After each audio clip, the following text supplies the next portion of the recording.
dear students, myself Mukund Bharadwaj from Divine Public School, Ramganj Mandi.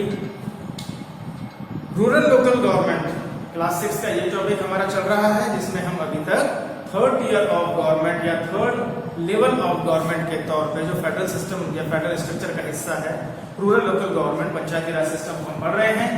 कल का topic हमारा रहा है द ग्राम सभा, जहां हमने देखा कि ग्राम सभा का क्या रोल होता है, ग्राम सभाएं क्या होती हैं, किस तरीके से काम होता है। हमने यहाँ पे देखा कि तमाम 18 वर्ष से बड़े जो भी लोग हैं वहाँ के, वो सब ग्राम सभा के मेंबर होते हैं।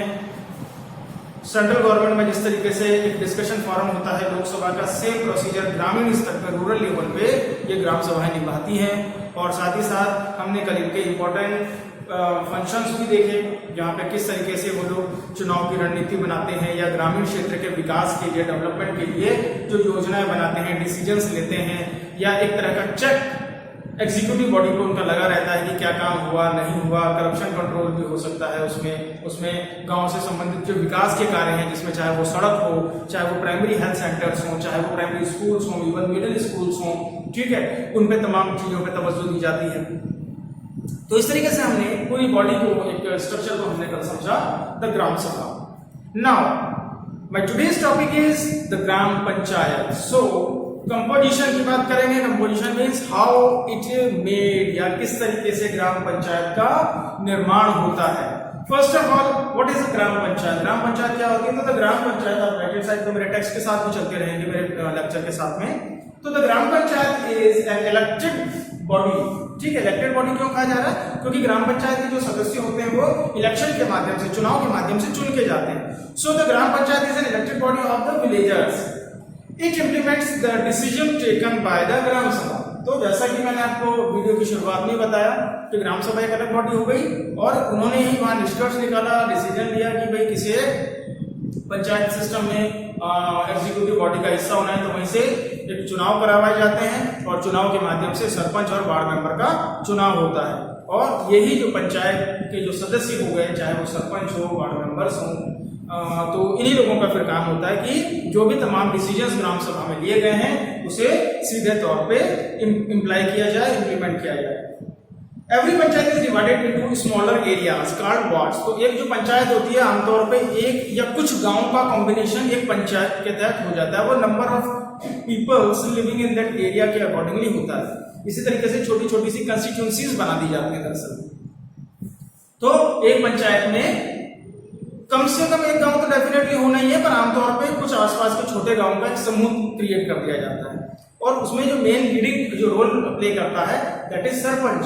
लेकिन फिर उसके बाद अलग अलग गली या मोहल्लों के हिसाब से भी एडमिनिस्ट्रेटिव बॉडी में कुछ लोगों की अपॉइंटमेंट होती है, बाकायदा उनके लिए भी चुनाव होते हैं, और उन्हें हम वार्ड मेंबर या वार्ड पार्षद कहते हैं, जिन्हें आम भाषा में हमारे यहाँ पे पंच भी कहा जाता है। और ये तमाम जो वार्ड मेंबर एंड जो सरपंच है डायरेक्टली इलेक्टेड मेंबर्स होते हैं। ऐसा नहीं खुद से चल के आ गए and now I am the ward member और आई एम द सरपंच, ऐसा नहीं होता। इन सबके लिए बकायदा इलेक्शन कमीशन जो है हमारे भारत का, इलेक्शन कमीशन ऑफ इंडिया, वो चुनाव करवाता है। चुनाव के माध्यम से लोग चुन के प्रतिनिधि का किरदार निभाते हैं।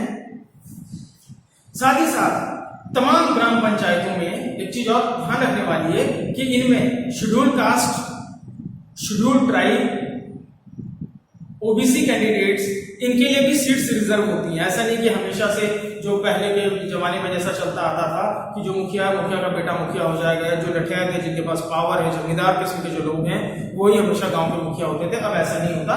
अब एक आम इंसान को भी मौका है सरपंच बनने का, वार्ड मेंबर बनने का। साथ ही साथ इतना ध्यान रखिएगा आप कि SC, ST, OBC के लिए आरक्षण होता है। और बहुत बड़ी बात है यहाँ पे ग्राम पंचायत स्तर पर मैं बार बार कहना चाहूंगा आपसे कि वुमेन एम्पावरमेंट को बढ़ाने के लिए, महिला सशक्तिकरण के लिए, महिलाओं को समाज में मेन स्ट्रीम में लाने के लिए, उन्हें और ताकत देने के लिए 1/3 1/3 जो सीट्स हैं पंचायत समिति में, वो वुमेन्स के लिए, पर्टिकुलरली वुमेन्स के लिए रिजर्व होती है, अर्थात आरक्षित होती है, जिन पे केवल महिलाएं ही चुनाव लड़ सकती हैं।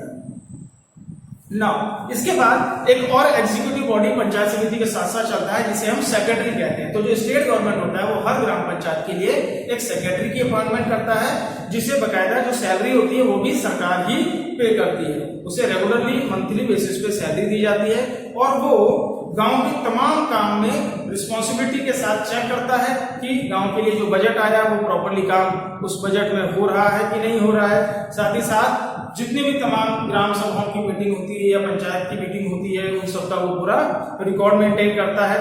साथ ही साथ जो भी मीटिंग्स में डिसीजंस लिए गए, डिस्कशंस हुए, उन सबका भी रिकॉर्ड मेंटेन करने का काम सेक्रेटरी का ही होता है।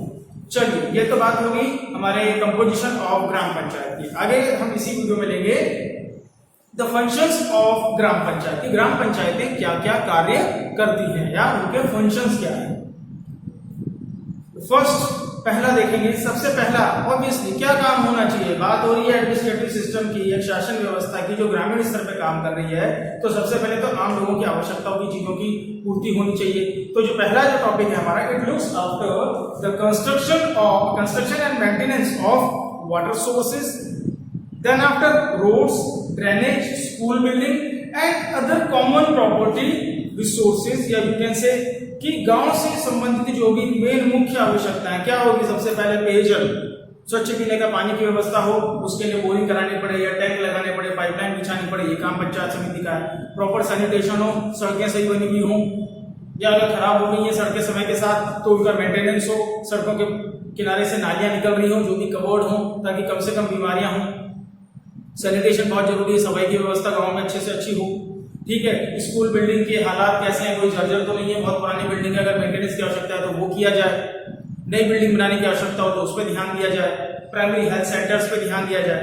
कहने का मतलब यह है कि ग्रामीण क्षेत्र की आवश्यकताओं की जो भी फहरिस्त है, लिस्ट है, वो उनको फुलफिल करने का काम ग्राम पंचायत का होता है। Next is it imposes and collects the local taxes, कि ग्रामीण स्तर पे जिस भी तरह के टैक्सेस सरकार के द्वारा लगाए जाते हैं ग्रामीण क्षेत्र के लोगों के ऊपर, एग्रीकल्चरल लोगों चाहे वो या किसी तरह का कोई हैंडीक्राफ्ट उद्योग चल रहा है तो उससे रिलेटेड अगर कुछ कर रहा है तो तमाम तरह के ग्रामीण क्षेत्र के टैक्स कलेक्शन का काम भी पंचायत के पास ही होता है। Next it implements government programmes related to employment generation and poverty elimination. अब ये एक बहुत महत्वपूर्ण टॉपिक है, आगे तक भी आप इसको पढ़ते चलेंगे। शुरुआत हम यहीं से कर देते हैं कि ग्रामीण इलाकों में आप देखते हैं कि दफा बहुत बड़ी मात्रा में बेरोजगारी होती है। ऐसा नहीं होता कि गांव में हर इंसान के पास एक अच्छी खासी तादाद में या बड़ा सा कोई खेत है जिससे उसकी इकोनॉमिक एक्टिविटी चलती हो और वो सही से सर्वाइव कर जाए। तो ऐसे केस में सरकारी योजनाएं आती हैं। मनरेगा जैसी योजना आपने जरूर नाम सुना होगा, मनरेगा का, Mahatma Gandhi national rural employment programme, ये इसका फुल फॉर्म होता है। मतलब कि ग्रामीण क्षेत्र में जो ग्रामीण लोग हैं जिनके पास काम धंधा नहीं है, रोजगार की कमी है, तो ऐसे लोगों को रोजगार दिलाने के लिए सरकार ने एक सिस्टम बनाया हुआ है जहां पे साल में मिनिमम 100 दिन का रोजगार सरकार अपनी तरफ से मनरेगा नाम की योजना के माध्यम से प्रोवाइड कराती है, जिससे कि आम जनता को रोजगार मिल सके, कुछ वो अर्निंग कर सके अपनी। तो इस तरह की योजनाओं को लागू करने का जो काम है वो भी पंचायत के पास ही होता है। फाइनली आगे एक और टॉपिक लेंगे हम आज, it provides health and sanitation facilities. Health and sanitation facilities की बात करेंगे तो ग्रामीण क्षेत्रों में आमतौर पर ये बड़ी समस्या रही है बहुत अरसे से, बहुत पुराने जमाने से ही, कि वहाँ पे डॉक्टर्स अवेलेबल नहीं होते, नर्सेज अवेलेबल नहीं होती, मेडिकल स्टाफ की कमी होती है, जिसकी वजह से जो वहाँ पे जो स्वास्थ्य सेवाएं हैं वो काफी पुअर होती हैं और इसी की वजह से बहुत बड़ी तादाद में ग्रामीण क्षेत्रों में बीमारियां देखने को मिलती हैं। हालांकि सरकार ने इस क्षेत्र में काफी ठोस कदम उठाए हैं। आशा कार्यकर्ताओं के माध्यम से भी इस क्षेत्र में काम किया जाता है, जहाँ पे 2 बूंद पोलियो की एक अभियान शुरू किया गया था हमारे देश में। और आज कितने गर्व से हम कह पाते हैं कि आज मेरा देश पूरी तरह से पोलियो फ्री है। मेरे देश में एक भी बच्चा पोलियो से ग्रसित अब नहीं होता है।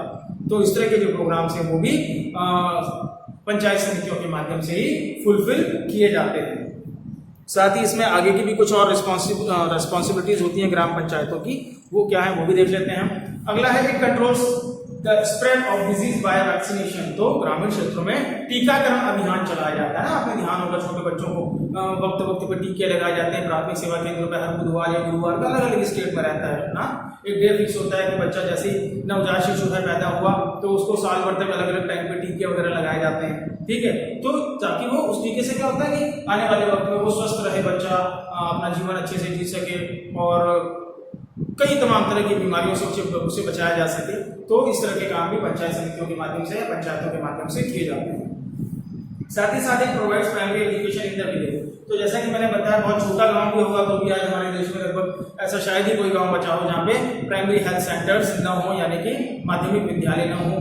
छोटे स्तर पे भी, बहुत छोटे भी होंगे तो भी 5वीं तक का स्कूल आपको लगभग हर गाँव में हमारे देश में देखने को मिल जाएगा।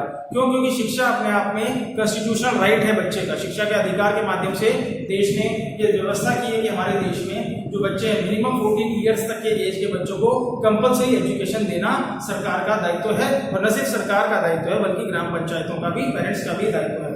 तो इसके फुलफिलमेंट के लिए हर गांव में मिनिमम प्राइमरी लेवल का स्कूल जरूर खोला जाता है ताकि बच्चों को शिक्षा दी जा सके। साथ ही साथ it maintains record of birth and death in the village. आपने भी देखा होगा, आपका एडमिशन होता है तो बर्थ सर्टिफिकेट आपसे स्कूल में मांगा जाता है। तो कितने बच्चे जन्म ले रहे हैं और कितने लोगों की मृत्यु हो रही है, जो बर्थ और डेथ सर्टिफिकेट के माध्यम से पता चलता है। तो इस तरह का सर्टिफिकेशन का काम भी पंचायत लेवल पे ही किया जाता है। साथ ही साथ क्योंकि हम बात कर रहे हैं यहाँ पे ग्रामीण इलाकों की, और ग्रामीण इलाकों की बात हम बिना किसानों के नहीं कर सकते, तो it helps farmer to develop and improve their farms and cattle. तो पंचायत का ये भी दायित्व है कि उस पर्टिकुलर क्षेत्र में जो भी किसान बंधु रह रहे हैं, हमारे किसान भाई रह रहे हैं, उनको अच्छी से अच्छी फैसिलिटी दी जा सके, वो अच्छी से अच्छी फसलें उगा सकें। उसके लिए अगर जरूरत पड़ती है तो HYV seeds, high yield of variety seeds, ऐसे बीज जो कम जमीन पे ज्यादा उत्पादन कर सके, किसानों को प्रोवाइड कराए जाते हैं। समय समय पर उन्हें फर्टिलाइजर अर्थात खाद दिया जाता है। साथ ही साथ उन्हें पेस्टिसाइड्स दिया जाता है ताकि वो बेहतर तरीके से अपनी फसलों का उत्पादन कर सकें। और साथ ही साथ कोशिश ये भी रहती है कि जानवरों के लिए भी अस्पताल हों, उनका एक अच्छा सा उन्हें समय समय पर जागरूक किया जाए ताकि वो अपनी जो कैटल ब्रीड है उसको भी अच्छे से संभाल सकें, ताकि ज्यादा से ज्यादा मात्रा में उन्हें आर्थिक लाभ हो सके। Next point is it looks after the welfare of the weaker section. साथ ही साथ जो गांव का गरीब, कमजोर, वीकर सेक्शन है, डिप्राइव्ड क्लास के लोग हैं, चाहे वो दलित हो सकते हैं, हरिजन हो सकते हैं, आर्थिक तौर पर पिछड़े हुए लोग हो सकते हैं, तो उनकी उन्नति के लिए, उनके डेवलपमेंट के लिए भी ग्राम पंचायतें काम करती है। फिर वो चाहे पब्लिक डिस्ट्रीब्यूशन सिस्टम के माध्यम से या फूड सिक्योरिटी बिल के माध्यम से जो व्यवस्थाएं हैं हमारे देश में, जिसमें मात्र 1 या 2 रुपए किलो अनाज के तौर पे किसान गरीब लोगों को दिया जाता है, तो वो तमाम व्यवस्थाएं भी पंचायत की जिम्मेदारी होती है कि उन गरीब लोगों को ज्यादा से ज्यादा तकलीफ उनकी दूर की जा सके, उनकी आवश्यकता की तमाम जो चीजें हैं वो उन्हें समय रहते मिल सके।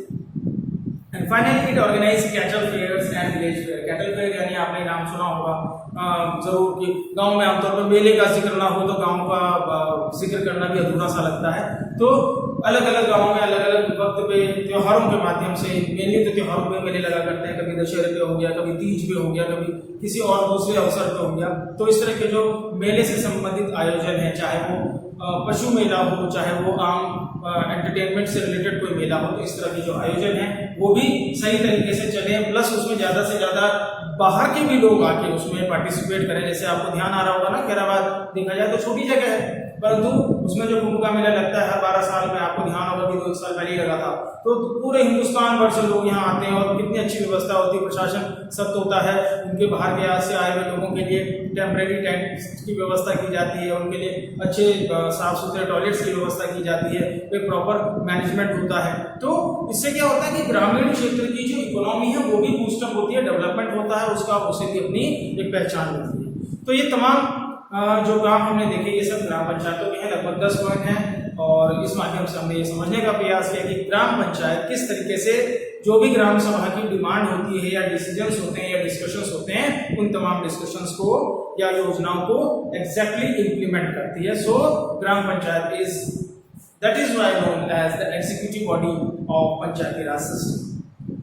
Now, today's topic is finished here, and कल का जो हमारा टॉपिक होगा that is sources of funding कि ग्रामीण क्षेत्र में पंचायती राज सिस्टम में फंड्स कहाँ से आते हैं, अर्थात पैसा कहाँ से आता है, और साथ ही साथ हम देखेंगे कि ग्राम सभा और ग्राम पंचायत का लिंक क्या होता है, दोनों में किस तरीके से जुड़ाव होता है, किस तरीके से बैलेंस होता है, और ग्राम सभा और ग्राम पंचायत में डिफरेंस क्या है। तो ये तमाम टॉपिक मैं कल के लिए छोड़ रहा हूँ, आज का वीडियो मैं यही समाप्त करता हूँ। Thank you so much, keep studying, thanks a lot, but please still I want to request you that don't compromise with your studies, keep studying.